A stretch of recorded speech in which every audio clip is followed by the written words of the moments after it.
Samahan niyo po ako sa aklat po ng Jonas o Jonah chapter 1, verse 1 to 17. Jonah.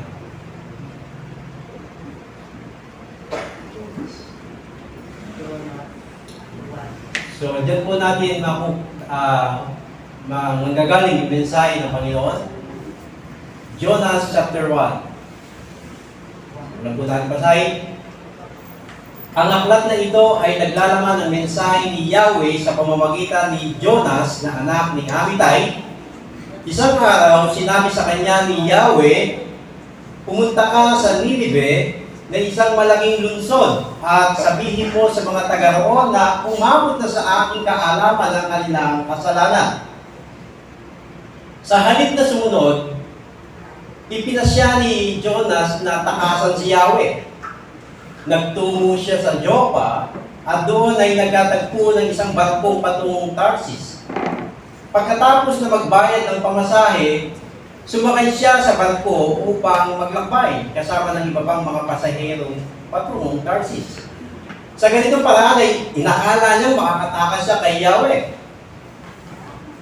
Ngunit nang sila'y nasa laot na, nagpadala si Yahweh ng isang malakas na bagyo, kaya't halos mawasak ang barko. Dahil dito, labis na natakot ang mga tripulante, kaya't silang lahat ay humingi ng tulong sa kanilang Diyos. Pagkatapos, inihulog nila sa dagat ang mga kargamento para gumaan ang sasakyan. Samantala, si Jonas naman ay mahimbing na natutulog sa isang sulok sa ibabang palapag ng barko. Nakita siya ng kapitan at ginising. Ano't nagagawa mo pang matulog? Bumangon ka't manalangin sa iyong Diyos, baka sakaling kaawaan niya tayo at iligtas sa kamatayan. Nag-usap-usap ang mga tripulante. Magpalagunutan tayo para malaman natin kung sinong dahilan ng lahat ng ito. Gayon nga kanilang ginawa at nabunot ang pangalan ni Jonas. Kaya siya'y kinausap nila. Sabihin mo sa amin kung sino ka, kung sinong dapat sisihin sa nangyayari ito. Anong ginagawa mo ito? Saan bansa ka galing, taga saan ka, at anong lahi mo? Sumagot si Jonas, ako ay isang Hebreo at sumasamba ako kay Yahweh, ang Diyos ng kalangitan, ng lumikha, ng dagat at ng lupa.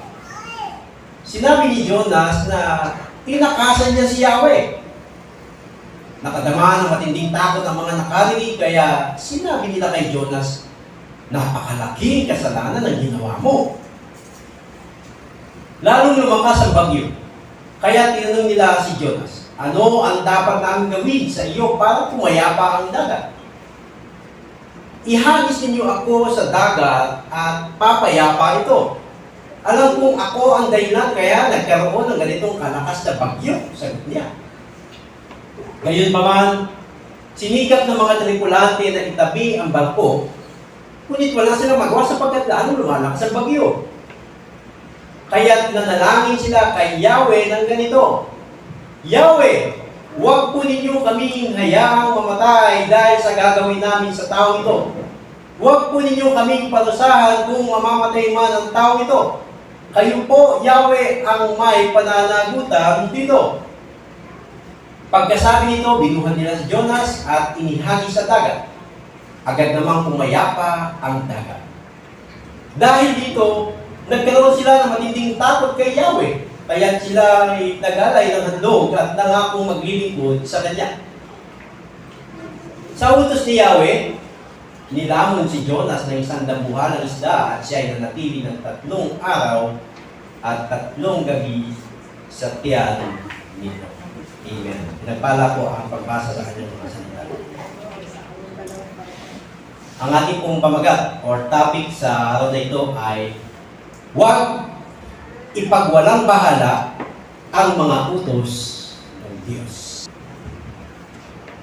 Dito po sa kasaysayan po ng Biblia, maging sa ating buhay, mababasa po natin na ang Diyos ang nagbibigay ng direksyon, ngunit ang tao ang magpapasya para sa kanyang sarili. Napakalinaw. Dito si Jonas, itutusan siya ng Diyos, pero nagpas siya si Jonas. Hindi niya sinunod. So napakalinaw, no? Ang Diyos ay nagbigay ng kanyang salita, utos, andito ang Biblia.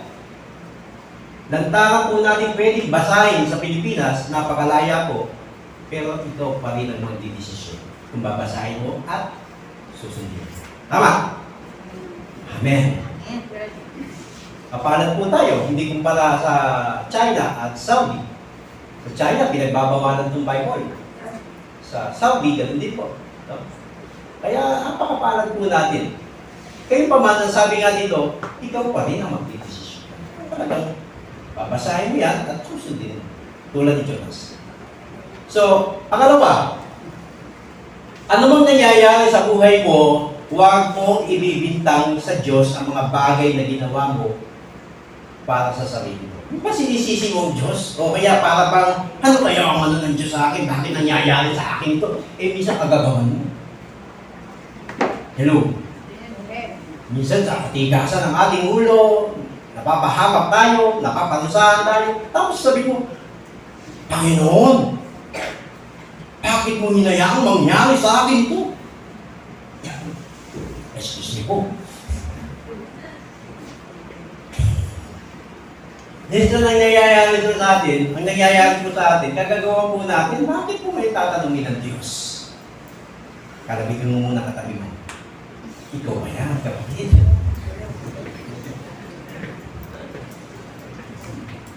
Tulad na lang ng ating mga ninuno si Eva Tanda. Makikita po natin na ang Diyos ay nagbigay ng patakaran o ng batas o alituntunin. Sabi ng Diyos sa kanila, maaari mong kainin lahat ng prutas, bunga. Ha? Huwag lang yung bunga ng kaalaman. Huwag mo kainin yan. Dahil sa araw na kainin mo yan, ikaw ay binigay ng Diyos yun. Pero ang tao ang nagdidesisyon. Anong ginawa ng tao? Kinain. Tapos sasabihin mo, kalooban ng Diyos siya? Hello? Alam niyo po ito ang Biblia, nandiyan ang salita ng Panginoon.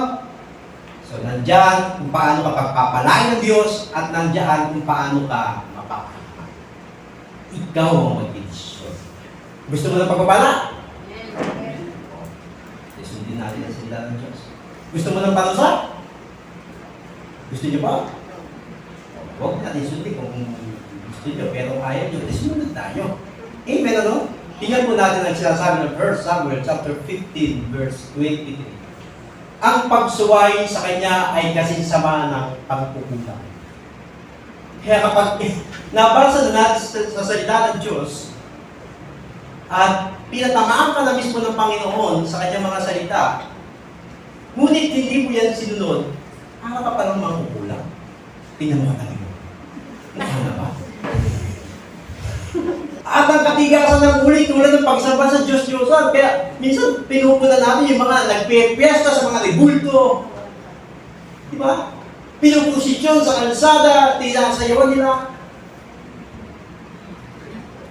Tapos, inaalalayan ng mga bulaklak, yung kanilang ginagawa, sasamba lang yung Diyos-Diyosan. Pero sabi dito ng 1 Samuel 15:23, no? Kung ikaw ay alam mo ng mali at sinasabi sa iyo ng Diyos na huwag mong gawin yan, matigas ang ulo mo. At ang katulad mo, sumasamba sa Diyos-Diyosan. Parang ikaw na rin pala yung mga nagpe-fiesta dyan sa rebulto. Katulad ka rin nila. Sapagkat ang sabi dito, itinakwil mo ang salita ni Yahweh. Itinakwil ka niya bilang isang hari. Yan ang sinabi niya kay King Saul. So, napakalinaw po, no? Ang Diyos ay nagbibigay ng direksyon para sa tao, ngunit ikaw magpapasya. Nasa sayo pa rin ang huling baraha. Amen! Hello? So, ang ating may tanong, bakit inutusan ng Diyos si Jonas dito sa ating binasa? Pakibalik nga po yung text. verse 2 na po tayo. Ayan. Ang sabi ng Diyos kay Jonas, pumunta ka sa Ninive na isang malaking lungsod at sabihin mo sa mga taga roon na umaabot na sa aking kaalaman ang kanilang kasalanan. So, yung Ninive, nabuhay po sila ng makasalanan, makamundo, masama na sila, talagang wala na pong kabutihan dito sa Ninive. Kaya, inutusan niya si Jonas para sabihan ng mga taga-Ninive. Warningan sila na tigilan na nila ang kanilang paggawa ng masama at magbalik loob sa Diyos. So, bakit inutusan ng Diyos si Jonas? Or bakit inutusan ng Diyos ang isang tao para sabihan ang mga unbelievers? Masama, unbelievers. No? May tatlong dahilan po tayo dyan. Dito, sa kay Jonas, kaya inutusan upang sabihan ang mga taga-Ninive tungkol sa kanilang mga kasalanan. I-apply po natin sa ating sarili. Paano malalaman ng mga unbeliever na sila ay pupunta ng impyerno kung hindi mo sila sasabihan? Kasi alam nila, pupunta sila ng langit, basta nananalangin sila. May tinanong ako kapatid natin dati, Sister, paano ka maniligtas? Ikaw ba'y pupunta ng langit? Opo. Bakit mo nasabi pupunta ka ng langit? Kasi nananalangin mo sa Diyos. Ganun pala, manalangin naman tayo sa Diyos, pupunta pala tayo ng langit. Pero hindi ganun na sila sabi ng Bible. Hindi lahat na tumatawag sa akin, Panginoon, Panginoon, ay papasok sa kaharian ng langit. Kundi yun lamang na gumaganap o sumusunod sa kalooban ng aking amang nasa langit. Hindi pupunta ng langit yung mga tao na nananalangin lamang. O hindi naman sila sumusunod sa kalooban ng Diyos. So ito, ang mga taga-Ninive, talamak na ang kamunduhan, talamak na ang kanilang paggawa ng kasalanan. Kaya inutusan niya si Jonas para sabihan sila tungkol sa kanilang ginagawa. Alam niyo po ang Diyos, hindi naman agad nagpaparusa talaga. Di ba sa Sodoma at Gomora, nagpaulan ng apoy? Andun po si Lot. Si Lot, sinasabihan niya mga taga-Sodoma, huwag na kayong gumawa ng ganyan. Magsisi na kayo. Tumalikod sa inyong kasalanan at manumbalik sa Diyos. Tumigil ka. Dayuhan. Ginagaling si Lot kasi hindi naman sa taga-Sodoma. Dayuhan lamang po siya. Tumigil ka, Lot. Dayuhan ka lang dito. Huwag mong pakialaman ang buhay namin. Isa yung mga unbeliever. Sinasabihan natin, tumigil ka. Anong pakialam mo sa amin? Ikaw ba nagpapakain sa amin? Buhay namin to. So, ang Diyos nagbibigay ng warning sa bawat tao. Pangalawa, bakit inutusan ng Diyos si Jonas? Or bakit tayo inutusan ng Diyos? Dahil ayaw ng Diyos na magpatuloy ang tao sa paggawa ng kasamaan. Sapagkat kung ikaw ay magpapatuloy sa paggawa ng kasamaan, ikaw ay mapapahamak. So, tayo, nagpupunta po tayo sa bawat tahanan, no? At sinishare natin ng mga tao dahil kung magpapatuloy sila sa kanilang pagsunod sa kanilang sarili or paggawa ng kasamaan, sila po ay mapapahamak. So, pangalawang dahilan po yun. Ayaw ng Diyos na ang mga tao ay mapahamak. Pangatlo, mahal ng Diyos ang kanyang mga nilalang. Kaya ayaw niyang ganun-ganun na lamang ay mapupunta na po sila sa impyerno o kapahamakan. Tingnan po natin, Jonas chapter 4, verse 11, na sinasabi ito. Nung pinatubo ng Diyos yung isang halaman, tapos sa loob ng magdamag ay namatay ito dahil sa ulo, na nanghinayang si Jonas, sabi ng Diyos kay Jonas dito, hindi niya itinuloy ang parusa sa Ninive kasi nagbalik loob po sila, nag-fasting, nagpakababa po sila, at humingi ng tawad sa Panginoon. Kaya hindi sila pinahulanan ng apoy na kagaya ng Sodoma at Gomora. Kaya nangangalit dito si Jonas na bakit di mo tinuloy? Kaya ang sabi dito ng Diyos, ako pa kaya ang hindi malulungkot sa kalagayan ng Ninive? Ito'y isang malaking lungsod na tinitirhan ng mahigit na 120,000 tao, hindi alam kung ano ang mabuti o ang masama. Bukod pa sa maraming gawan, wala silang alam. Pupunta sila sa impyerno, pero wala silang kaalam-alam. Ngayon, nung nalaman nila, pupunta pala ako ng impyerno, At kailangan kong magsisi sa aking mga kasalanan. Magbabalik loob ako sa Diyos. Susunod ako sa Panginoon.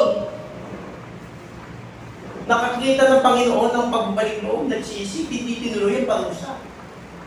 So, ayaw kasi ng Diyos na yung mga taong nasa mundo, lahat ng mga taong walang kaalam-alam sa kanilang kalagayan at walang alam sa salita po ng Diyos, ay ganun-ganun na lamang na sila hihigupin ng impyerno. Ayaw. Ayaw ng Diyos siya. Kaya yan po yung dahilan, kaya inutusan niya si Jonas. At yan din po dahilan, kaya inutusan niya ang mga Christian. Sa John chapter 3, verse 16, ngayon na lamang ang pag-ibig ng Diyos sa sanlibutan, kaya ibinigay niya kahit sa isang anak, upang ang sino man sumampalataya sa Kanya ay hindi mapahamak, kundi magkaroon ng buhay na walang hanggan. Kaya sinugo niya si Kristo. Ayaw niya kasi ang mga tao papunta ng impyerno. Kaya isinakripisyo ang kanyang pinakamamahal na anak upang matutunan po nilang sambahin, sundin, sampalatayanan. Amen! At yan din po ang dahilan kung bakit ka mahayo, kung bakit ka nagla-live group, kung bakit ka nag-share ng gospel, kung bakit ka nag-invite ng mga tao, mga unbeliever, mga non-Christian. So, pag-pray po natin, ano? Ako, nakikita ko magandang gagawin po natin dito sa church bago magpasko. Ang gawin natin Christmas party, maggawa po tayo ng isang evangelism na gawain dito. Mag-invite po tayo ng mga unbeliever, patanggapin po natin sila sa Panginoon. Sama po natin sa prayer, na pagbitigan po natin ito. Hindi lang po mga senior citizen, yung muna sa senior citizen lang, kundi ilahat na po natin. Para makisip naman nila talaga ang tunay na diwa ng Pasko.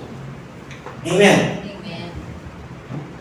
Puntahan po natin yung verse 3. Dito sa verse 3, bakit hindi sinunod kaya ni Jonas ang utos ng Diyos? Verse 3. Okay. Sa halip na sumunod, ang sabi ko sa binasa natin kanina, nagpunta ng Tarsis. Ayan o. Sa halip na sumunod, ipinasya ni Jonas na takasan si Yahweh. Nagtungo siya sa Joppa at doon ay nakatagpo ng isang barkong patungong Tarsis. Pagkatapos na magbayad ng pamasahe, sumakay siya sa barko upang maglakbay kasama ng iba pang mga pasero patungong Tarsis. Sa ganito paraan ay inakala niyang makakatakas siya kay Yahweh. So, bakit hindi sinunod ni Jonas ang Diyos? Bakit sa halip sa Ninive, Tarsis ang direksyon? Mas pinili niyang mag-ibang lugar. Ano po nakikita ng dahilan niya? Number 1, o sagot, dahil sa makasariling pag-uugali ni Jonas. Jonas chapter 4, verse 1 to 3. Tingnan po natin yung ugali ni Jonas. 4, verse 1 to 3. Yung kanina. 4, verse 1 to 3. Tingnan natin yung ugali ni Jonas, ha? Hindi siya sumunod. Sabi niya, Jonas, punta ka sa Ninive. Sabihan mo ang mga tao, nakaabot na sa akin ang kanilang kasamaan o mga kasalanan. Anong ginawa ni Jonas? Hindi sumunod, pumunta ng Tarsis. Kaya, nung pinarusahan na ng Diyos si Jonas, no, nilamon siya ng isang malaking isda, bumalik doon. Ganun din ang ginawa ni Jonas, nagpunta rin siya ng Ninive. Dahil nangyari ito, mamaya, papaliwanag natin yan, no? Ngayon, nung hindi pinarusahan ng Diyos ang mga taga-Ninive, nagalit si Jonas. Kaya ito sabi niya, ngunit dahil dito nalungkot si Jonas at siya'y nagalit sapagkat hindi niya nagustuhan ang pagpapatawad ng Diyos sa Ninive. Sinasabi ko na eh. Kanya ayaw ko sumunod sa iyo. Ayun o. Kaya siya'y nanalangin o Yahweh. Hindi ba bago pa ako magpunta rito ay sinabi kong ganito nga ang gagawin ninyo? At ito ang dahilan kaya ako tumakas patungong Tarsis. Sabi niya, alam ko, papatawarin mo na sila. Sabihin mo, pasasabi mo sa akin sila ay gugunawin, sila ay panunusahan, pero tatawarin, kaya ayaw ko sumunod sa iyo eh.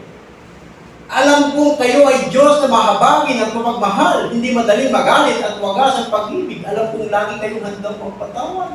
3. Mabuti pang mamatay na lang ako, Yahweh, mas gugustuhin ko pang mamatay kaysa mabuhay. Hindi mo naman sila pinarusahan. Bakit hindi sumunod si Jonas sa Diyos? Dahil sa makasarili pag-uugali.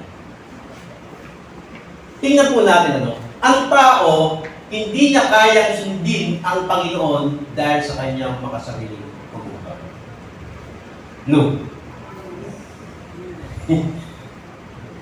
Dahil sa kanyang makasariling hangarin, hindi niya susunod ng Diyos. Tingnan natin, Genesis chapter 3, verse 6. Si Eva, nagkaroon po siya ng makasariling ambisyon, kaya sumuway siya sa Diyos. Sabi ng Diyos, huwag nilang kakainin yung bunga ng kaalaman, sila yung mamamatay. Anong nangyari kay Eva?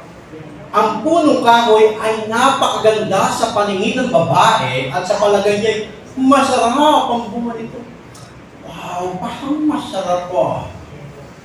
Umilay yung makasariling damdamin, umilay yung makasariling pag-uugali, kaya kahit labag sa buhay niya, labag sa Diyos yung gagawin niyo, gagawin niya. Nakuha po niya. Makasariling ugali. Ang sabi pa rito, naisip din niya kahanga-hanga ang maging marunong masama. Mas mali na maging marunong at maging kapanday ng Diyos. Kaya ano ginawa niya? Umida siya ng bunga at kumain.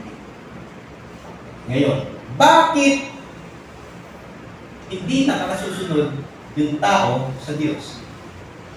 Paano na po natin? Dahil sa makasariling ugali ng tao. Si Jonas ganun din eh. Si Eva ganun din eh. Hindi sila sumunod sa Diyos. Kaya mo sila. Kung mapasama sila ng Diyos, hindi ko sila nasabihan. Kaya ginawa ni Jonas, nagpunta ng Tarsis. Si Eva. Hindi nila naisip na siya mamatay, madadamay tayo. Basta maging marunong siya. At maging katulad ng Diyos. Anong ugali yun? Makasarili. Alam nyo, yan yung kahinaan ng tao sa pagiging makasarili. Kaya hindi makasunod ng tao sa Diyos. Nakuha po natin yung dahilan. Kung bakit hindi nakakasunod. Ganun pala yun. So dito, madalas na hindi masunod ng tao ang Diyos dahil sa mga makasariling pag-ugali.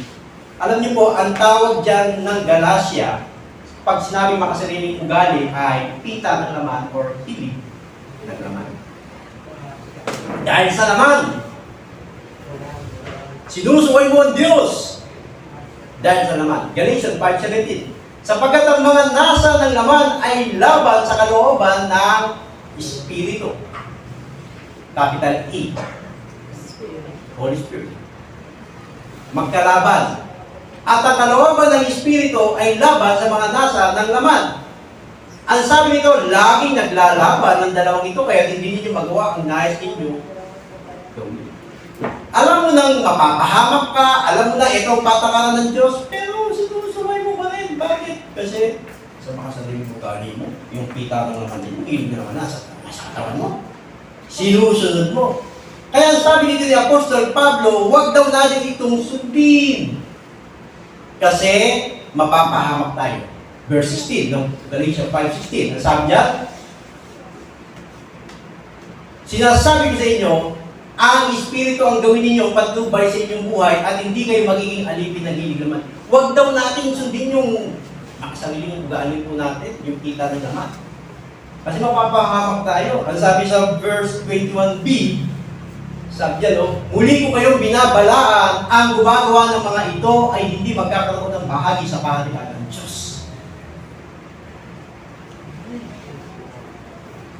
Kapag ipinaiiral natin sa ating mga sarili yung mga makasariling ugali po natin at hindi po natin susundin ng Diyos, hindi ka pupunta sa langit, wala kang bahagi. Hanggat hindi mo sinusuko yung mga bagay na gustong pasuko sa iyo ng Diyos, hindi ka pupunta sa kaharian niya, kapatid. Last week, sinabi ko, paano ba i-rapture kung yung mga bagay na pinasusuko sa iyo ng Diyos? Ayaw mong isuko! Kung magdating mamaya ang Diyos sa buhay natin, sa mga Christian, tanong, kasama ka ba o iiyak ka? Iiyak ka ba o kasama ka? Nagkakagira na sa Israel. Laging paalala niya ng Bible sa atin na malapit ng wakas. Ang tanong, kasama ka ba? Ano yung mga katabi mo? Kasama ka kaya? Ang hirap nakakayang tanongin, no? Sabi niya parang, ako ko lang kasama dito yun. So, makikita po natin, ano, na kapag umiiral sa buhay po natin yung mga sarili pag-uugali natin, hindi natin nasusunod ang Diyos. Kaya sabi dito ni Apostol Pablo, huwag dyan. Sundin mo ang Espiritu, huwag yung sarili mo. Kaya pala maraming hindi nakakasunod sa Diyos dahil sa kanilang mga sarili. So, tingnan po natin ngayon, tatalakayin natin mga dahilan ng Diyos kapag pinagwawalang bahala mo ang kanyang mga utos. Tulad ni Jonas. May pinangyayari ang Diyos sa buhay mo upang makita yung dahilan niya. No. Number 1, talakayin po natin. Tingnan po natin si Jonas doon sa binasa po natin. Bakit nakaranas si Jonas ng tinapon sa dagat? Bakit nagkaroon ng bagyo sa dagat? Yan. So, itong message natin. Mga dahilan ng Diyos kapag ipinagwalang bahala mo ang kanyang mga utos. Okay. Ito ang utos ng Diyos. Nasa Bible. Kapag ipinawalang bahala mo ito, may mararanasan ka sa buhay mo. Like Jonas. So, anong dahilan? Number 1, hindi ka pwedeng magmalaki sa Diyos at hindi mo siya pwedeng takasan or takasan siya. Hindi ka pwedeng magmalaki sa Diyos. Si Jonas nagmamalaki siya. Sa halip na sumunod, pumunta siya sa Tarsis. Nakarating sa Joppa. May pier doon. May part kung papuntang Tarsis. Nagpahid ng pamasahe. Nung nakapayag, akala niya, yes, ito magandang journey. Akala niya matatakasan niya ang Diyos. Hindi pala. Verse 3, pakibalik. Chapter 1, verse 3. No? Sinabi nito, so verse 3, verse 3. Yun.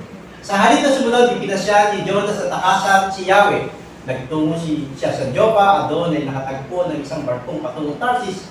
Pagkatapos na magbayad ng pamasahe, sumakay siya ng barko upang maglakbay kasama ng iba pang mga pasahero patungong Tarsis. Sa ito pangalan, inakala niya na makakatakas siya sa Diyos. So, inakala niya. In verse 4, ang sabi dito,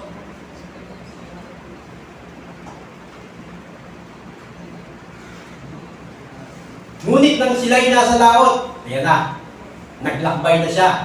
Nagpadala si Yahweh ng isang malaking o malakas na bagyo kaya halos mawasak ang barko. Hindi pa pwede magyabang. Hindi pwede pagmalaki ng Diyos. At pangalawa, hindi pwede takasan ng Diyos. Nakakala ni Jonas nakatakas siya. No? Sabi niyo sa verse 3, akala niya nakatakas siya, pero sa verse 4, ay ito na. Simula nang ibabalik ng Diyos si Jonas. At huwag mong ipagmalaking may pamasahe ka papuntang Tarsis. Ayan na bagyo. Ayan na. O, ayan. Pwede pa tayo magmalaki sa Diyos. Hindi. Verse 4, sabi dyan, siya ang nagmamay-ari at nagpo-control ng lahat. Hindi ka pwedeng magmalaki sa Diyos at hindi mo pwede siya takasan. Kasi nauutusan ng Diyos ang dagat. Nauutusan ng Diyos yung bagyo. Sabi niya, no? Nagpadala si Yahweh ng isang malakas na bagyo. Bakit nagkabagyo dun sa dagat? Nagpadala si Yahweh. Ngayon, kung kaya utusan ng Diyos ang bagyo, hindi mo pwedeng pagmalakihan ng Diyos. Kaya kung ikaw ay magmamalaki sa Diyos, never. Hindi pwede. Dahil ang Diyos ay makapangyarihan, ikaw ay isang tao lang na ordinaryo. Wala kang kakayahan. Pangalawa, mga dahilan kung bakit, mga dahilan kapag pinagwawalang bahala mo ang salita ng Diyos. Number 2, ang paglayo sa Diyos ay simula ng kaguluhan. No? Ang paglayo sa Diyos ay simula ng kaguluhan sa buhay mo. May dahilan ng Diyos kapag ka lumayo ka sa Kanya. So, anong dahilan niya? Verse 5, ang sabi sa verse 5, dahil dito, labis na natakot ang mga tripulante, kaya sila lahat ay humingi ng tulong sa kanilang Diyos. Pagkatapos, hinuhulog nila sa dagat ang mga kargamento para dumaan ang sasakyan. Samantala si Jonas naman ay mahimbing na natutulog sa isang sulok sa ibaba palapag ng barko. So, akala dito ni Jonas, nakatakas siya sa Diyos, lumayo siya sa Diyos, hindi niya alam kaguluhan ang kanyang sasabihin. Minsan na ito tayo mga Christian. Minsan, gumagawa tayo ng sarili natin direksyon. Iniisip natin na tatakas ka sa kanyang gawain. Dito sa church, ang obligasyon natin dito, go and make disciples. Pastor yan. Kaya, ikaw naman, gagawa ko sa sarili ko ng buhay. Hindi ka mag-disciple. So, may mga nag-apply ng iba-ibang work. Walang problema dyan. But, pwede namang mag-work kahit nag-disciple kayo. Tama. Yung iba, mag-abroad. Yung iba, wala nang papasukan. Na wala sa kagustuhan ng Panginoon. Tandaan natin kapatid, kung ikaw ay isang mananampalataya, sumasamba ka sa Diyos, nakakilala ka na sa Kanya, at lumihis ka pa ng landas, tumalikod ka sa pananampalataya ito, umalis ka sa pagiging born again, lumabas ka sa pagiging born again, ito na simula sa buhay mo. Number 1, takot. Ayun, Mag-ibalik po yung verse 5. Si Jonas, nung umalis siya sa presensya ng Diyos, nakadama ng takot ang mga tripulante kasi nga, ayan ang dilubyo, ayan ang bagyo sa gitna ng dagat. Kapag umalis ka sa pagiging mananampalataya mo, kapatid, palilibutan ka ng takot sa mga. Takot. Takot na pwedeng pumatay sa'yo. Takot na pwedeng magpabagsak sa'yo. Pangalawa, ikaw ay magkakaroon ng aburido. Naka-experience na ba kayo ng aburido? Yung hindi mo kaya, hindi mo alam ano gagawin mo? Dito ka na. Wala kasi sa presensya ng Diyos. Walang wisdom, walang revelation. Ano gagawin ko, Panginoon? Hindi mo siya marinig. Kasi umalis ka sa presensya ng Diyos. Kaya aburido ka na sa buhay mo. Kapag umalis ka sa presensya ng Diyos, magkakaproblema ka, magiging aburido ka. Yung itsura mo, zombie. Ano yan? Tayo, hagal ka, kanida. Zombie. Tingnan mo natin yung verse 5. Naging aburido yung mga tao dito. Ayun, kaya sila lahat ay humingi ng tulong sa kanila ng Diyos. Natakot sila.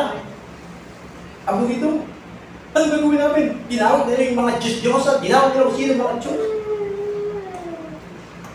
Pangatlo, yun, paglapit sa mga maling tatakbuhan.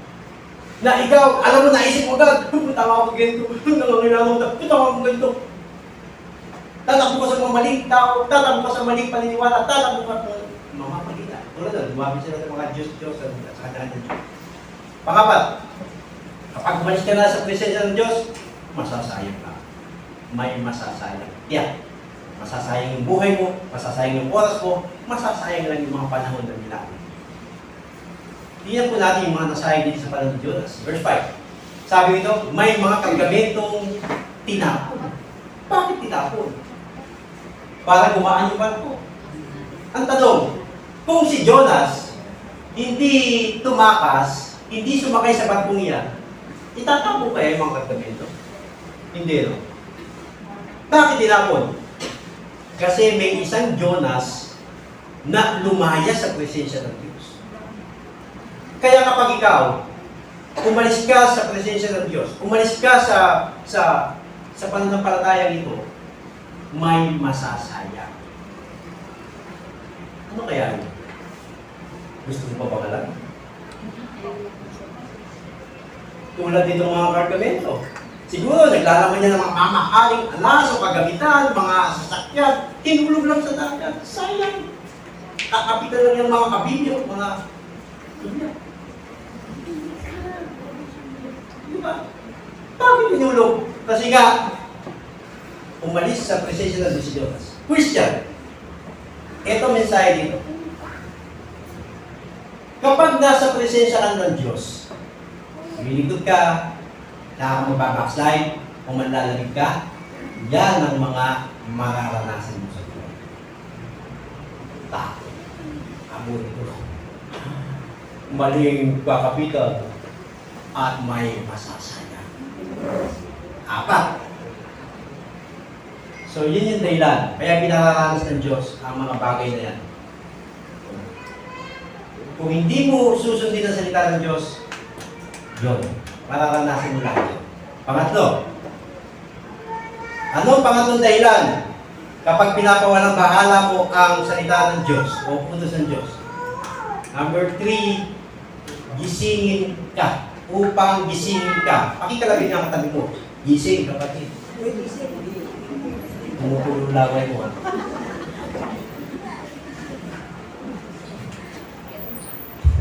Gising. Alam nyo, yung mga Jonas dito, na nalayo sa presensya ng Diyos, tulog na tulog yan. So, kailangan ng gising. Tulad ni Jonas na ginising siya ng kapitan ng barko. Verse 6. Nakita siya ng kapitan at ginising. Ano't nagagawa mo pang matulog? Bumangon ka't manalangin sa iyong Diyos. Baka sakali kaawan niya tayo at iligtas sa kamatayan. Alam niyo kapag yung isang tao na wala na sa presensya ng Diyos, tutulog niya. Matutulog. Malilibang. Spiritual tulog yun. So, kailangan yung gising. Ngayon, paano magigising yun? Kailangan niya muna yata makaranas ng Jonas na bagyo sa buhay niya. Lord, tinawag si Lord. Dati nung umalis siya sa presensya ng Diyos, piyaw niya. Sayaw, kantaan dito. Laklakan dito. Yeah! Happy! Yeah! Get together! Yeah! Paano katapusan? Bigla pinagyo ko. Gising kapatid, sabi ko sa kapatid. Tulog ka kasi. Minsan, pag umalis sa presensya ng Diyos, babagyuhin ka para gumising. Bakit kaya? Kasi ayaw ng Diyos na ikaw ay mapahang. Kaya pinababagyo niya buhay mo. Gising ka! Hindi ka dapat natutulog. Ano ang kailangan? Sabi ito, bumangon ka, manalangin. Hindi na po tayo, manalangin po tayo sa Panginoon. Magbalik po tayo sa Diyos. At ang sabi nito, manalangin ka sa yung Diyos, baka sakaling kaawaan niya tayo at iligtas sa kamatayan. Alam niyo, kaya nakakaranas ka ng kahirapan, nakakaranas ka ng mga kabiguan sa buhay. Wala sa iyo pabot ng Diyos, baka tulog ka. Kumising ka, manalangin ka sa Diyos, magbalik loob ka sa Diyos, at hingin mo ang pabor ng Diyos. Hello. Sabi niyo, yung awa ng Diyos, pangatlo, ililigtas ka ng Diyos sa kamatayan. Ngayon, papunta ka na kasi sa kamatayan kapag natulog ka na, kapatid. Pag umalis ka sa presensya ng Diyos, tutulog-tulog ka, pupunta mo ng kamatayan. Kasi ang ginagawa mo, pagkamatayan. Ngayon, pinagyo ka na ng Diyos, no? Pinagpadala ng bagyo sa'yo. Wow. Tutulog-tulog ka pa. Gising! Manalangin ka sa Diyos. Magbalik loob ka na sa Diyos. At hingin mo kaligtasan sa buhay mo. Amen. Hello. Amen.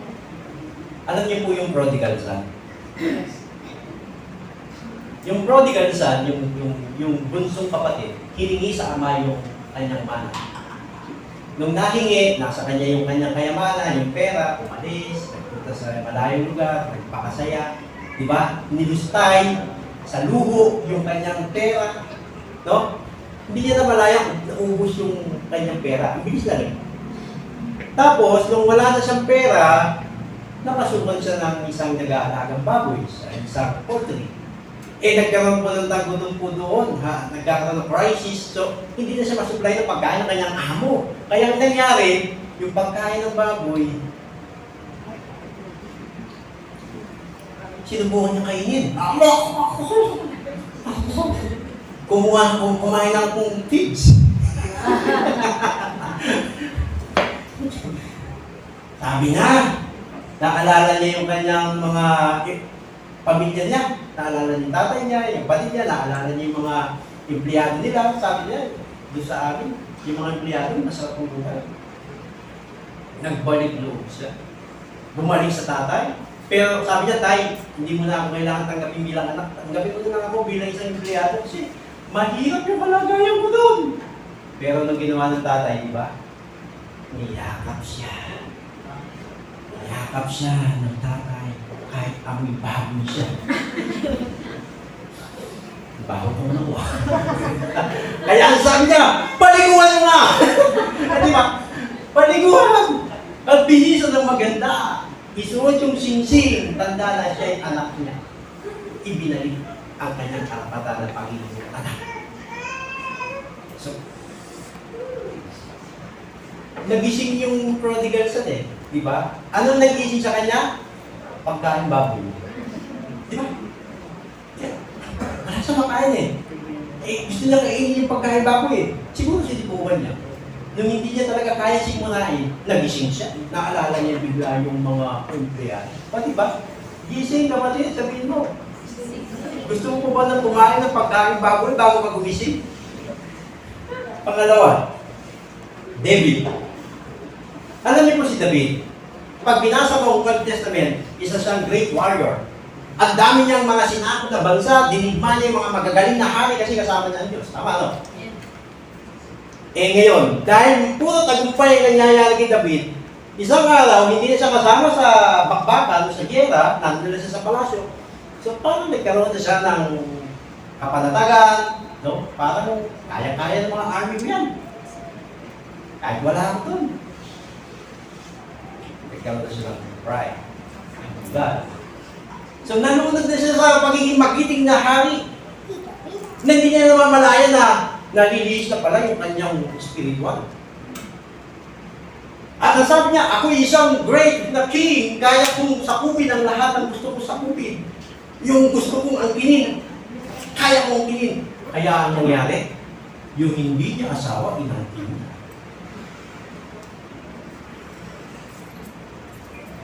Siya ay isang hari. At sa kanilang kultura, sa kanilang kaugalian sa Middle East, parang Muslim po yan, pwede ka mag-asawa yung lalaki, agad kaya kumain. Dalaga. Ang nakasundan ni King David, may asawa. At para nung una, pinakialaman yung kanyang pagiging pagkababae, so nagbunga. Kasi kaya niya, great king siya. Nung nagbuntis, so may batas sila sa Israel, naku po, pananaguan na rin, anong karusa dyan? O sige, nagawa ko ng paraan, pauwi ko yung asawa mo ha, pauwi ko para pakikita natin na nagsipin kayo, siya nakabuntis sa'yo. Hindi ganun ang nangyari. Hindi umayon sa kanya. Hindi umuwi nga yung asawa, pero hindi umuwi sa bahay. Sa halip, nasa palasyo. Kaya hindi walang siping na nangyari. So, nagising na naman siya, David, anong gagawin ko? Ang kining ko na lang itong babaeng ito, papatay ko na lang yung asawa niya. Pinapatay ang kanyang asawa para maangkin niya si Bathsheba na isang may asawa. So, anong ugali natin makikita ngayon kay King David? Nalunod daw sa tagumpay na hindi niya alam na iba na pala yung landas niya, hindi ganoon pala yung gusto ng Diyos. Na lahat ng gusto niya, kaya ko, kaya nagkita si Bathsheba. Patay yung asawa ni Bathsheba, pinakasalan si Bathsheba. So hindi na gusto ng Diyos ang ginawa niya. Nirebuke siya ng Panginoon kay Prophet Nathan. Inalimbawa yung mga maraming tupa at iisang tupa. So, yan na lang yung kanyang tupa, sabi niya, pinakamamahal niya, inuwa pa ng marami. Kung patayin, sabi niya, mahal na hari, ikaw yan. Ang dami mong asawa, tapos pinag-interesan mo yung may nag-iisang nagmamahal sa kanya. Hindi ka pa ba nagsapat sa ang dami mong asawa? Hari ka. Alam niya si King David, nung nalaman siya pala yun, kung ano, ganito na pala ako masama. Isa na pala akong mahal. Isa na pala akong masamang hari. Nagpakumbaba siya sa Diyos. Nasulat yung awit 51. Ating basahin yung 51. Sinabi ni King David, Lord, sabi niya, ako'y kaawaan. O mahal kong Diyos, sang-ayon sa iyong kagandahan mo. Mga kasalanan kong iyo'y pawiin, ayon din sa iyong pag-ibig sa akin. Lumuhod po dyan siya ang David. Inalis niya, hinubad niya ang kanyang pagiging hari, yung David panghari. Nagsuot po siya ng sako. Isang magaspang na tela na nakakati. Yung sako po nun, hindi po yung sako ng nakikita natin ng mga pro-pork na ito, binig na parang plastic. Yung sako noon, yung mga mabibigat, alam niyo po yung mga tela, yung mga parang katsa na mga kapal, ng lubid na gano'n. Ganun po yung sako. Nagsunod po siya ng sako, nagluklok sa abo. Sabi niya, linisin mo sana ang aking karamihan at patawarin mo ang aking kasalanan. Mga pagkakasala ko'y kinikilala, di ko malilimutan, laging alaala, sabi ko. 4. Sa iyo lang ako, nagkasalang tunay at ang ginawa ko'y di mo kinalugdan. Kaya may katwiran ka na ako'y hatulan, marapat na ako'y iyong padusahan. Ako'y masama na buhat ng isilang, makasalanan na ako'y iluwan. Sabi ni David. Nagpakumbaba po siya, nagsisi po siya, and then verse, mundag po tayo sa verse, ano yung next verse? 10. Isang pusong tapat, sabi niya, sa aking likhain, bigyan mo, O Diyos, ng bagong damdamin. Sa iyong harapan, huwag akong alisin. Iyong banal na espiritu'y paghariin. Ang galak na dulot ng iyong pagliligtas, ibalik at ako po'y gawin mong tapat. Kung magkagayon na aking tuturuan sa iyo, lumapit ang makasalanan. Sabi ni King David, palitan mo ng bagong puso yung aking heart. Naging makasagili na po ako, naging kahama na po ako, naging mapang-angkin na po ako. Hindi ko na iniisip ang magiging damdamin ng aking kapwa. Naging abuso ko sa aking kapangyarihan. Ganun ang ginawa niya. Panginoon, ibalik mo sa akin ang kaligtasan. Ang sabi dito, kung matuturuan mo aking puso, kung magkakayon, sabi niya, aking tuturuan sa iyong lumapit ang mga makasalanan. 14. Ingatan mo ako, tagapagligtas ko, at aking hahayag ang pagliligtas mo. Tulungan mo akong makapagsalita at pupurihin ka sa gitna ng magla. 16. Hindi mo nais ang mga handog, di ka nalulugod sa hayong sinunog. And 17, ang handog ko, O Diyos, na nakarapat-dapat ay ang pagpapakumabat, puso, mapagtapat. So nakita ni King David ang kanyang sarili at ngayon nagpakumbaba po sa harapan ng Diyos. At ang sabi niya, hindi mo kinalulugdan yung mga regalo ng mga tao o yung mga offerings, yung mga tithes na nagiging ritual sa buhay nila, kundi yung kinalulugdan mo, yung mga taong sa harapan mo ay nagpapakumbaba, nagsisisi, tumatalikod sa kanyang gawang kasalanan. Hello. Hello. Yun ang kinalulugdan ng Diyos sa buhay mo. Jonas, nung nakita ni Jonas, kaya nagkabagyo sa dagat, siya ang dahilan. Kaya sabi niya, nag-usap-usap ang mga tripulante, magpalagunan tayo para malaman natin kung sino dahilan ng lahat ng ito. Gayon nga ang kanilang ginawa at nabunot ang pangalan ni Jonas 8. Kaya check, kinausap nila, sabihin mo sa amin kung sino ang dapat sisihin at nangyari ito. Anong ginagawa mo rito? Saan bansa ka galing? Taga saan ka? Anong lahi mo? 9. Sumagot si Jonas, ako'y isang Hebreo at sumasamba ako kay Yahweh, ang Diyos ng kalangitan, na lumikha ng dagat at ng lupa. 10. Ang sabi nito, sinabi ni Jonas na tinakasan niya si Yahweh, nakadama ng matinding takot ang mga nakarinig. Kaya sinabi niya kay Jonas, napakalaki ng kasalanan na ginawa mo. So, nagkaroon ng confession. Alam niyo po, kapag nag-confess ka na, ay starting yan ay pagbabalik loob sa Diyos. Si Jonas, nag-confess na siya at yan na po ang naging dahilan para manumbalik siya sa Diyos at makabalik siya sa dati niya kalagayan. Or, mga dahilan kung kapag pinagwawalang bahala mo ang kanyang mga utos or para ibalik ka sa pagkatawag sa iyo. Si Jonas, tinawag siya para mangaral sa Nineveh. So, nag-start na siya mag-confess, pinaranas sa kanya yung bagyo sa dagat, yung mga takot, abulido, yung mga bagay na nangyari sa dagat, and then nung nag-confess siya, so, ginagawa ng Diyos sa mga bagyo sa buhay natin para maibalik ka sa pagkatawag sa iyo ng Diyos. Tanda po natin yan. So, para maibalik. Verse 11, ang sabi dyan sa verse 11, lalong lumakas ang bagyo, kaya tinanong niya na si Diyos, ano dapat namin gawin sa iyo para pumayapa ang dagat? 12, ihagis ninyo ako sa dagat at papayapa ito. Alam ko ito, ako ang dahilan kaya nagkaroon ng ito kalakas na bagyo. Sagot niya. So, para maibalik ka sa dati mong kalagayan, kailangan mong mawala sa iyong kalagayan sa kasalukuyan. Si Jonas, binuwat siya at itinapon sa dagat, nakawala siya, nakalaya siya, nakaalis siya sa kanyang kalagayan.